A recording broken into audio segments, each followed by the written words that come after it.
रूस की बमबारी के बाद शहर के ज्यादातर इलाके खंडहर में तब्दील हो गए।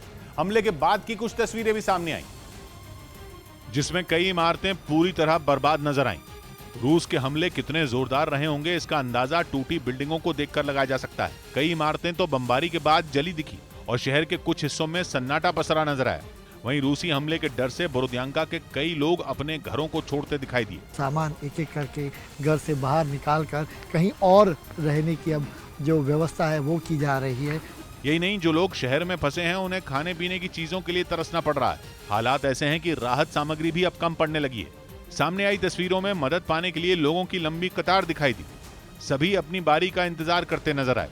बताया गया कि बोरोदियांका के अलावा दूसरे शहरों के लोग अब यूक्रेन में मदद पहुंचाने का काम कर रहे हैं। रूस ने यूक्रेन पर अपने ताकतवर मिसाइल सिस्टम इस्कंदर से हमले तेज कर दिए। इसका वीडियो भी जो उसने जारी किया। हालांकि उसने ये नहीं बताया कि ये हमले किस जगह किए गए, लेकिन जो वीडियो जारी किया गया उसमें रूसी सेना के जवान इस्कंदर मिसाइल सिस्टम को हमले के लिए तैयार करते दिखे।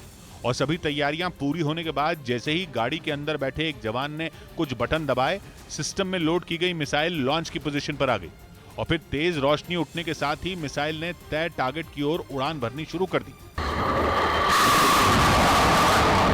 आसमान में काफी ऊंचाई तक पहुंचने के बाद जब मिसाइल पूरी रफ्तार के साथ दुश्मन के ठिकाने पर गिरी तो वहां जोरदार धमाके के साथ आग का एक बड़ा गोला उठता दिखाई दिया और वहां धूल और धुएं का भयानक गुबार फैल गया। रूस ने इस्कंदर से दागी गई गाइडेड मिसाइलों के जरिए यूक्रेन की सेना की एक कमांड पोस्ट और हथियारों के बड़े गोदाम को तबाह करने का दावा किया।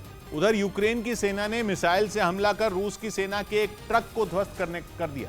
पुतिन की सेना पर यह हमला किस इलाके में किया गया इसका पता तो नहीं चल पाया, लेकिन यूक्रेन की तरफ से इसका एक वीडियो जारी किया गया जिसमें एक मकान के पास रूसी सेना का एक ट्रक खड़ा दिखाई दिया, जिसे ज़ेलेंस्की की सेना ने मिसाइल दागकर उड़ा दिया।